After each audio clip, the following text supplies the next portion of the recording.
जैसी जो भावना करता है धीरे धीरे वैसा ही हो जाता है।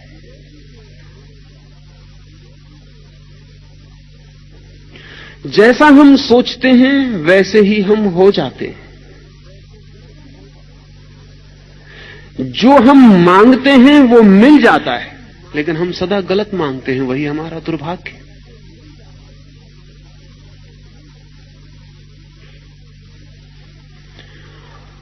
हम उसी की तरफ आंख उठाकर देखते हैं जो हम होना चाहते हैं। अगर आप एक राजनीतिक नेता के आसपास भीड़ लगा के इकट्ठे हो जाते हैं, तो ये सिर्फ भीड़ इसकी ही सूचना नहीं है कि राजनीतिक नेता आया, गहन रूप से इस बात की सूचना है कि आप कहीं राजनीतिक पद पर होना चाहते हैं। हम उसी को आदर देते हैं जो हम होना चाहते हैं, जो हमारे भविष्य का मॉडल मालूम पड़ता है, जिसमें हमें दिखाई पड़ता है कि काश मैं हो जाऊं। हम उसी के आसपास इकट्ठे हो जाते हैं। अगर सिने अभिनेता के पास भीड़ इकट्ठी हो जाती तो वह आपकी भीतरी आकांक्षा की खबर देती, आप भी वही हो जाना चाहते हैं। अगर महावीर ने कहा है कि कहो अरिहंत मंगलम, सिद्ध मंगलम, साधु मंगलम, तो वो ये कह रहे हैं कि ये तुम कह ही तब पाओगे जब तुम अरिहंत होना चाहोगे, या तुम जब ये कहना शुरू करोगे तो तुम्हारे अरिहंत होने की यात्रा शुरू हो जाएगी। और बड़ी से बड़ी यात्रा बड़े छोटे से कदम से शुरू होती, और पहले कदम से कुछ भी पता नहीं चलता। धारणा पहला कदम है। कभी आपने सोचा कि आप क्या होना चाहते? नहीं भी सोचा होगा सचेतन रूप से, तो भी अचेतन में चलता है कि आप क्या होना चाहते हैं। जो आप होना चाहते हैं उसी के प्रति आपके मन में आदर पैदा होता है। न केवल आदर, जो आप होना चाहते हैं उसी के संबंध में आपके मन में चिंतन के वर्तुल चलते हैं। वही आपके स्वप्नों में उतर आता है, वही आपकी सांसों में समा जाता है, वही आपके खून में प्रवेश कर जाता है। और जब मैं कहता हूं खून में प्रवेश कर जाता है, तो मैं कोई साहित्यिक बात नहीं कह रहा हूं, मैं मेडिकल, मैं बिल्कुल शारीरिक तथ्य की बात कह रहा हूं। इधर प्रयोग किए गए हैं और चकित करने वाले सूचन मिले हैं। ऑक्सफोर्ड यूनिवर्सिटी में दिलावार प्रयोगशाला में विचार का खून पर क्या प्रभाव पड़ता है, दूसरे की धारणा का भी, आपकी धारणा को छोड़ दें, आपकी धारणा का तो पड़ेगा ही, दूसरे की धारणा का भी, अप्रगट धारणा का भी आपके खून पर क्या प्रभाव पड़ता है। अगर आप ऐसे व्यक्ति के पास जाते हैं जिसके हृदय से बहती करुणा और मंगल की भावना है, जो आपके लिए शुभ के अतिरिक्त और कुछ नहीं सोच पाता है, तो दिलावार लेबोरेटरी के प्रयोगों का 10 वर्षों का निष्कर्ष यह है कि आपके खून में ऐसे व्यक्ति के पास जाते ही जो आपके प्रति मंगल की भावना रखता है, सफेद कण 1500 की तादाद में तत्काल बढ़ जाते, इमीडिएटली। दरवाजे के बाहर आपके खून की परीक्षा की जाए और फिर आप भीतर आ जाएं और मंगल की कामना से भरे हुए व्यक्ति के पास बैठ जाएं और फिर आपके खून की परीक्षा की जाए। आपके खून में सफेद वाइट ब्लड सेल्स, सफेद जो कोष हैं खून के, वो 1500 बढ़ जाते हैं। जो व्यक्ति आपके प्रति दुर्भाव रखता है उसके पास जाके 1600 कम हो जाते हैं, तत्काल, इमीडिएटली। और मेडिकल साइंस कहती है कि आपके स्वास्थ्य की रक्षा का मूल आधार सफेद कणों की अधिकता है।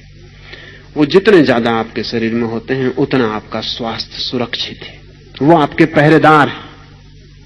आपने देखा होगा, ख्याल नहीं किया होगा, चोट लग जाती है तो चोट लग के जो आपको मवाद पड़ जाती है, वो मवाद सिर्फ रक्षक हैं आपके शरीर के खून के सफेद कण।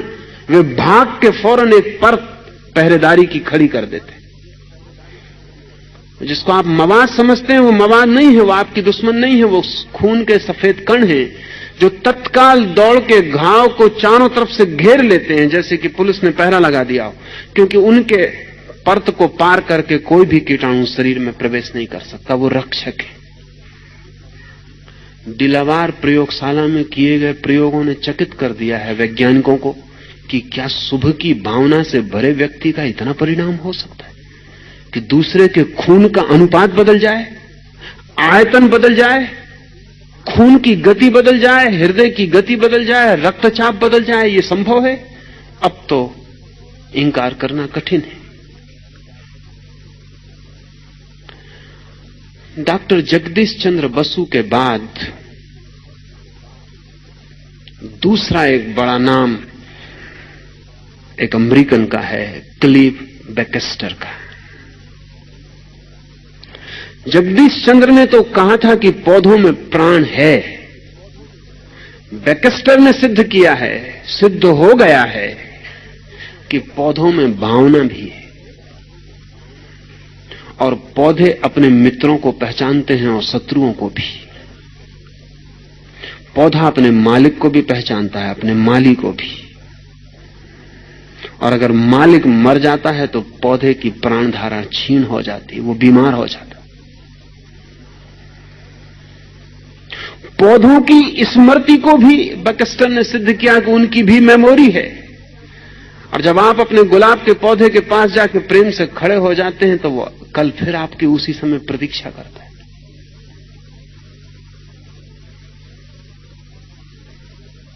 वो याद रखता है, आज आप नहीं आए। या जब आप पौधे के पास प्रेम से भर के खड़े हो जाते हैं और फिर अचानक एक फूल तोड़ लेते हैं तो पौधे को बड़ी हैरानी होती, बड़ा कंफ्यूजन होता है। इस सब की प्राणधाराओं को रिकॉर्ड करने वाले यंत्र तैयार किए हैं बैक्स्टर ने कि पौधा एकदम कंफ्यूज हो जाता है, उसकी समझ में नहीं आता कि जो आदमी इतने प्रेम से खड़ा था उसने फूल कैसे तोड़ लिया। वो ऐसे ही कंफ्यूज हो जाता जैसे कोई बच्चा आपके पास खड़ा हो, प्रेम करते करते एकदम गर्दन तोड़ ले कि चेहरा बहुत अच्छा लगता है। पौधे की समझ में बिल्कुल नहीं आता कि ये हो क्या गया। उसके भीतर बड़ा कंफ्यूजन पैदा होता है। बैक्स्टर कहता है हमने हजारों पौधों को कंफ्यूज किया हुआ, उनको हम बड़ी परेशानी में डाले हुए हैं। वो समझ ही नहीं पाते कि ये हो क्या रहा है। जिसको मित्र की तरह अनुभव कर रहे थे वो एकदम शत्रु की तरह हो जाता।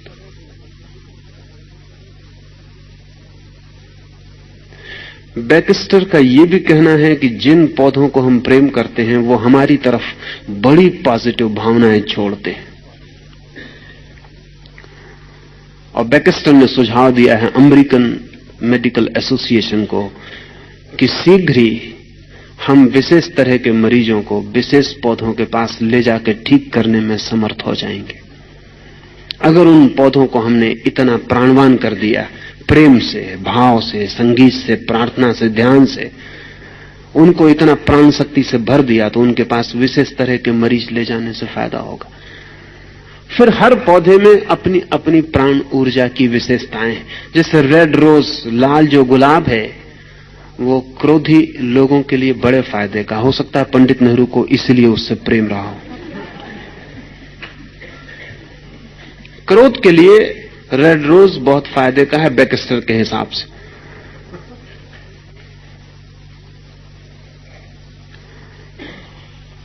वो क्रोध को कम करता है, वो अक्रोध की धारणा को अपने चारों तरफ फैलाता है।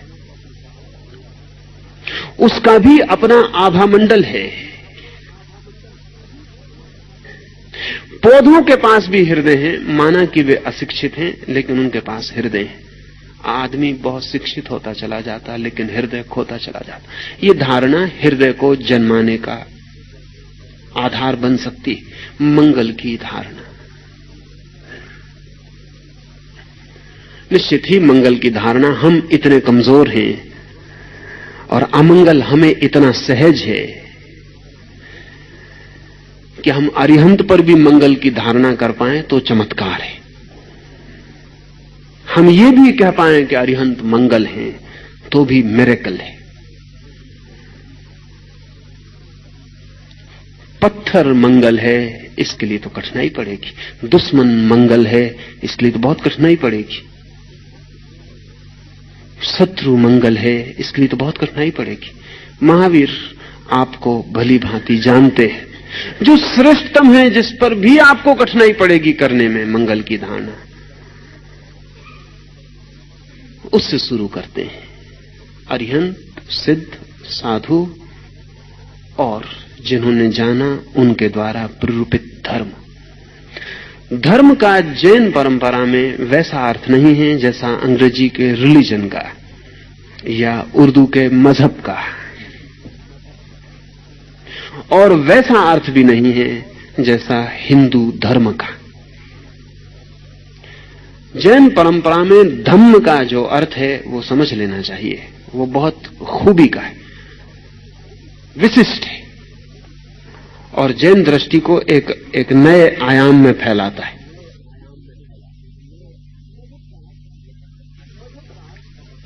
मजहब का अर्थ तो होता है क्रीड, एक मत, एक पंथ।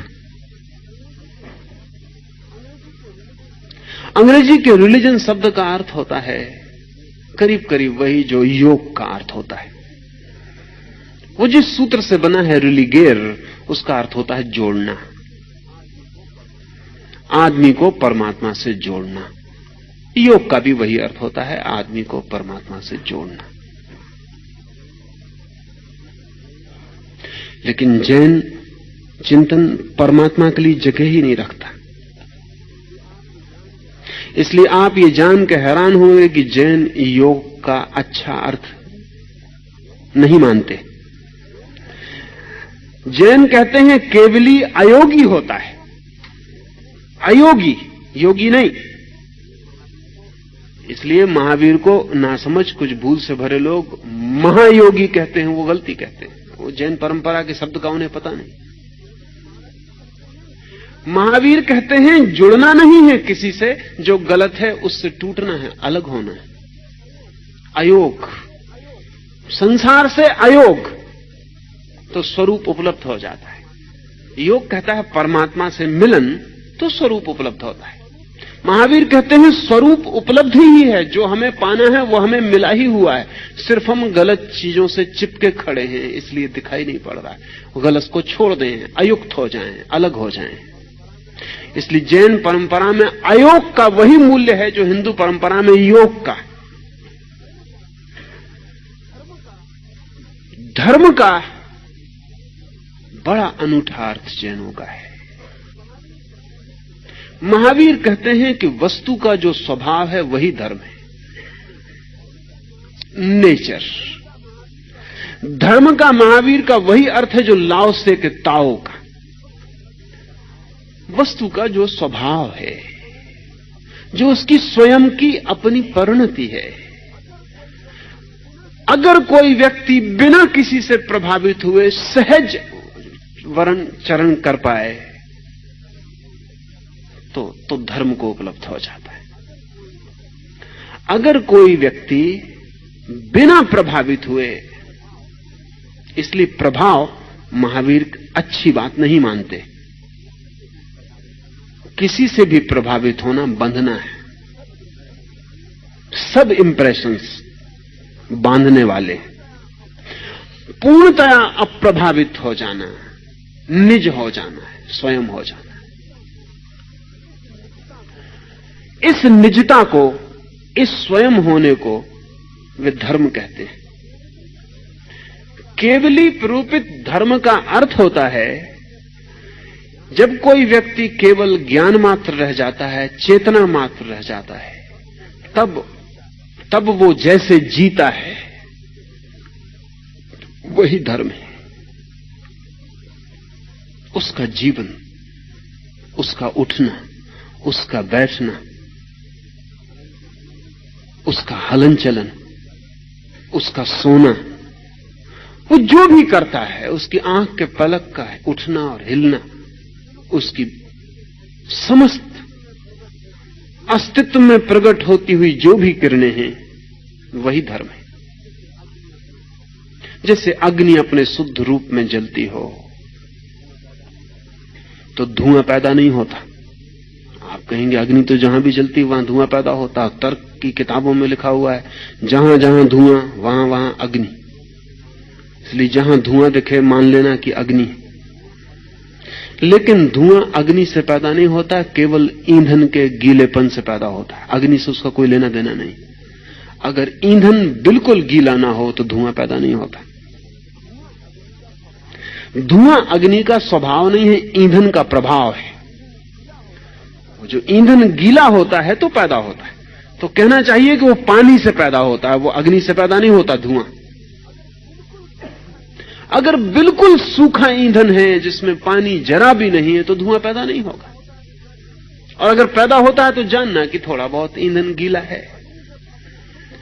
अग्नि जब अपने शुद्ध रूप में होती है, जब उसमें कोई दूसरा विजातीय फॉरेन एलिमेंट नहीं होता, तब उसमें कोई धुआं नहीं होता। महावीर कहते हैं तब अग्नि अपने धर्म में है, जब कोई धुआं नहीं। जब चेतना बिल्कुल शुद्ध होती है और पदार्थ का कोई प्रभाव नहीं होता, शरीर का पता भी नहीं होता, जब चेतना इतनी शुद्ध होती है कि शरीर का पता भी नहीं होता, तब महावीर कहते हैं जानना कि चेतना अपने धर्म में। इसलिए महावीर कहते हैं प्रत्येक का अपना धर्म है। अग्नि का अपना है, जल का अपना है, पदार्थ का अपना है, चेतना का अपना है। शुद्ध हो जाना अपने धर्म में आनंद है, अशुद्ध रहना अपने धर्म में दुख है। तो धर्म का यहां अर्थ है स्वभाव। अपने स्वभाव में चले जाना धार्मिक हो जाना है, और अपने स्वभाव के बाहर भटकते रहना अधार्मिक बने रहना।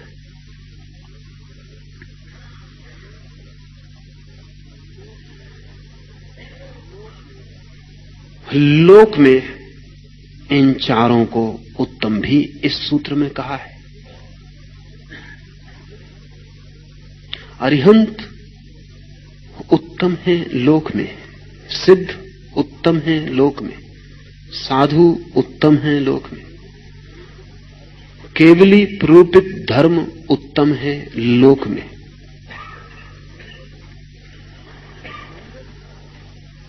मंगल कह देने के बाद उत्तम कहने की क्या जरूरत है?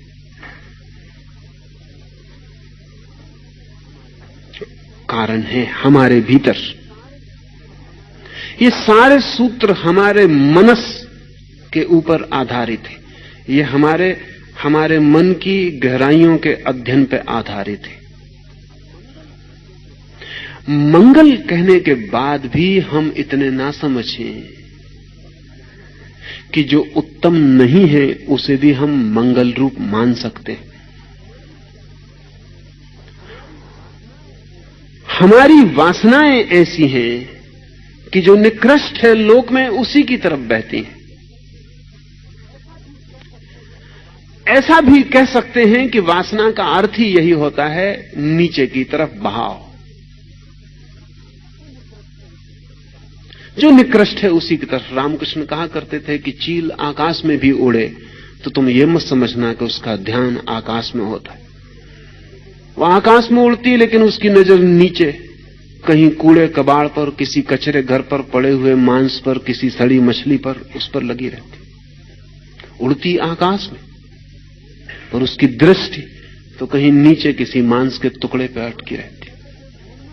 तो रामकृष्ण कहते थे भूल में मत पड़ जाना कि चील आकाश में उड़ रही इसलिए आकाश में ध्यान होगा। ध्यान तो उसका नीचे लगा रहता। इसलिए दूसरे सूत्र में महावीर का ये जो मंगल सूत्र है ये तत्काल जोड़ता है अरिहंत लोगोत्तम। अरिहंत उत्तम है। ये सिर्फ इशारे के लिए है। सिद्ध उत्तम है, साधु उत्तम है। उत्तम का अर्थ है कि शिखर हैं जीवन के, श्रेष्ठ, पाने योग्य, चाहने योग्य, होने योग्य। सविज्जर ने, किसी ने पूछा है सविज्जर को,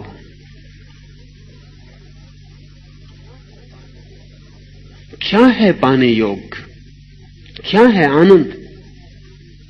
तो सविज्जर ने कहा, टू बी मोर एंड मोर,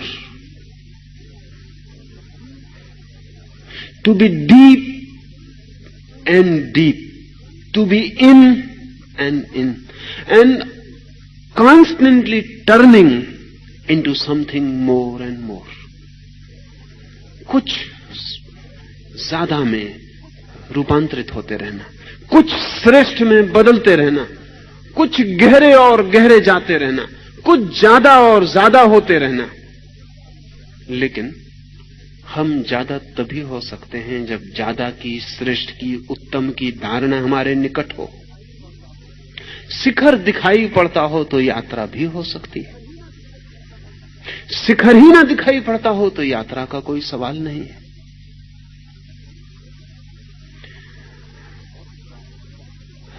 भौतिकवाद कहता है कोई आत्मा नहीं है, शिखर को तोड़ देता है।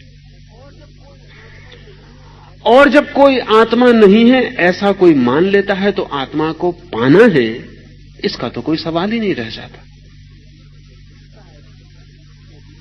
फ्रायड यदि कह देता है कि आदमी वासना के अतिरिक्त और कुछ भी नहीं है, तो आदमी तो वासना है ही, वो तत्काल मान लेता है। फिर वो कहता है जब वासना के अतिरिक्त कुछ है ही नहीं तो बात खत्म हो गई,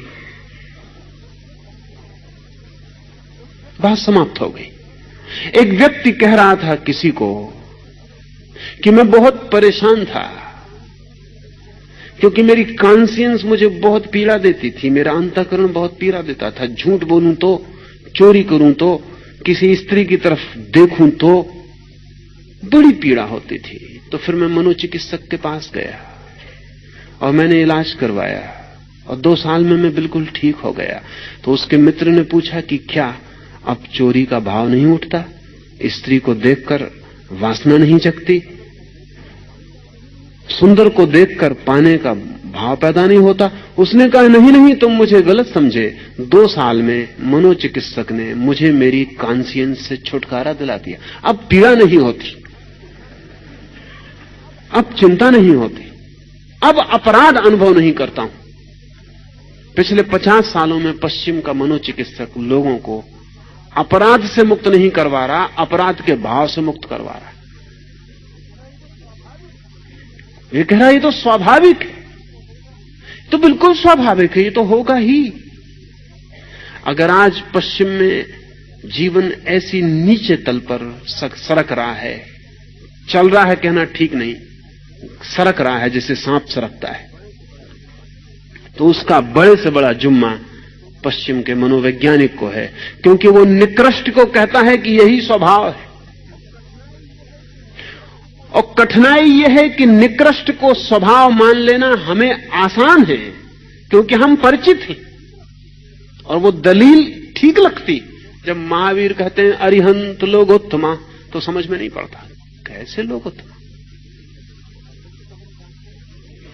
अरिहंत को हम जानते नहीं, सिद्ध को हम जानते नहीं। कौन है ये? हमारे भीतर तो हमने सिद्ध जैसा कभी कोई क्षण अनुभव नहीं किया, अरिहंत जैसी हमने कभी कोई लहर नहीं जानी, साधु जैसा हमने कभी कोई भाव नहीं जाना, केवली प्ररूपित धर्म में हमने कभी प्रवेश नहीं किया। क्या हवा की बातें। तो अगर हम मान भी लें तो मजबूरी में मानते हैं, और उस मजबूरी का नाम हमने धर्म रखा हुआ है। किसी घर में पैदा हो गए जैन, मजबूरी, आपका कोई कृत्य नहीं, तो पर्यूषण है तो मजबूरी। तो आप जाते हैं मंदिर में, नमस्कार करते हैं, साधु को नमस्कार करते हैं, उपवास कर लेते हैं, व्रत कर लेते हैं, मजबूरी। किसी का कसूर नहीं, आप पैदा हो गए जैन घर में, इसमें किसी का कोई हाथ तो है नहीं। खोपड़ी में बचपन से सुनाया जा रहा है, वो भर गया, उसको निपटा लेते, बाकी कहीं स्फुरना नहीं है उसमें, कहीं कोई ऐसा सहज भाव नहीं है। क्या आपने ख्याल किया कि मंदिर जाते वक्त आपके पैर और सिनेमा गृह में जाते वक्त आपके पैरों की गति में बुनियादी भेद होता है, गुणात्मक, क्वालिटेटिव। मंदिर जैसे आप घसीटे जाते हैं, सिनेमा गृह जैसे आप जाते हैं।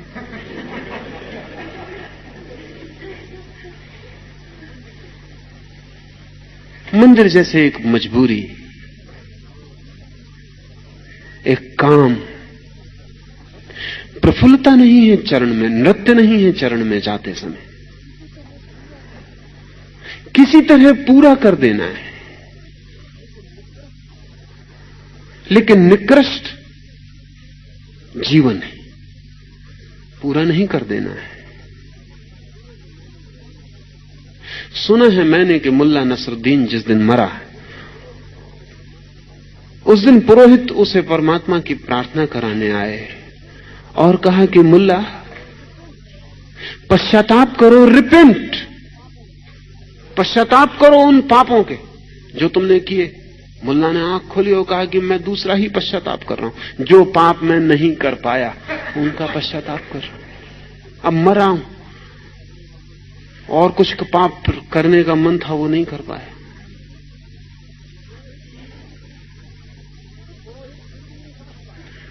वो पुरोहित फिर भी नहीं समझ पाया, क्योंकि पुरोहितों से कम समझदार आदमी आज जमीन पर दूसरे नहीं। उसने कहा कि मुल्ला, ये क्या तुम कहते हो? अगर तुम्हें दोबारा जन्म मिले तो क्या तुम वही पाप करोगे, वैसा ही जियोगे जैसा अभी जिए? मुल्ला ने कहा कि नहीं, बहुत फर्क करूंगा। मैंने इस जिंदगी में पाप बड़ी देर से शुरू किए, अगली जिंदगी में जरा जल्दी शुरू कर दूंगा। ये मुल्ला हम सब मनुष्यों के बाबत खबर दे रहा है। ये व्यंग है, ये आदमी पूरा व्यंग है हम सब पर। यह हमारी मनोदशा है। मरते वक्त हमें भी पश्चाताप होगा। पश्चाताप होगा उन औरतों का जो नहीं मिली, पश्चाताप होगा उस धन का जो नहीं पाया, पश्चाताप होगा उन पदों का जो चूक गए, पश्चाताप होगा उस सब का जो निकृष्ट था, जो पाने योग्य ही नहीं था। लेकिन क्या मरते वक्त पश्चाताप होगा कि अरिहंत ना मिले, सिद्ध ना मिले, केवली प्रूपित धर्म में प्रवेश ना मिला? नहीं, हो सकता है नमोकार आपके आसपास पढ़ा जा रहा होगा, लेकिन आपके भीतर उसको कोई प्रवेश नहीं हो पाएगा, क्योंकि जिन्होंने जीवन भर उसके प्रवेश की तैयारी नहीं की, वे अगर सोचते हो कि क्षण में उसका प्रवेश हो जाएगा तो वे ना समझे। जिन्होंने जीवन भर उस मेहमान के आने के लिए इंतजाम नहीं किया, वे सोचते हो अचानक वो मेहमान भीतर आ जाएगा, तो वे गलती पर हैं, वे दुराशाएं कर रहे हैं, वे हताश होंगे। लेकिन जो व्यक्ति निरंतर अरिहंत मंगल है, लोक में उत्तम है, श्रेष्ठ है, वही जीवन में पाने का ऐसा सूत्र ख्याल में रखता है और कभी कभी ना भी समझ में आता हो फिर भी रिचुअल रिपीटिशन करता है, ना भी समझ में आता हो, ना भी ख्याल में आता हो, ऐसे ही दोहराए चला जाता है, तो भी तो ग्रूव्स बनते हैं, ऐसे भी दोहराए चला जाता है तो भी चित्त पर निशान बनते हैं। वे निशान किसी भी क्षण, किसी प्रकाश के क्षण में सक्रिय हो सकते हैं।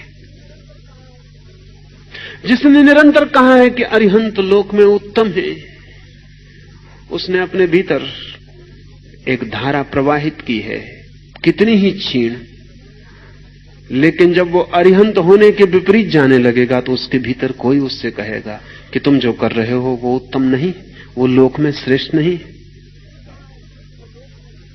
जिसने कहा है सिद्ध लोक में श्रेष्ठ है, जब वो अपने को खोने जा रहा होगा तब कोई उसके भीतर स्वर कहेगा कि सिद्ध तो अपने को पाते हैं, तुम अपने को खोते हो, बेचते हो। जिसने कहा है साधु लोग उत्तम हैं, उसको किसी क्षण असाधु होते वक्त ये स्मरण रोकने वाला बन सकता है। जानकर समझकर किया गया तब तो परिणामदायी है ही, न जानकर न समझकर किया हुआ भी परिणामदायी हो जाता है, क्योंकि रिचुअल रिपीटिशन भी सिर्फ पुनरुक्त सुसुप्ति भी हमारे चित्त में रेखाएं छोड़ जाती है, मृत लेकिन फिर भी छोड़ जाती, और किसी भी क्षण वे सक्रिय हो सकती। ये नियमित पाठ के लिए है, नियमित भाव के लिए है, नियमित धारणा के लिए।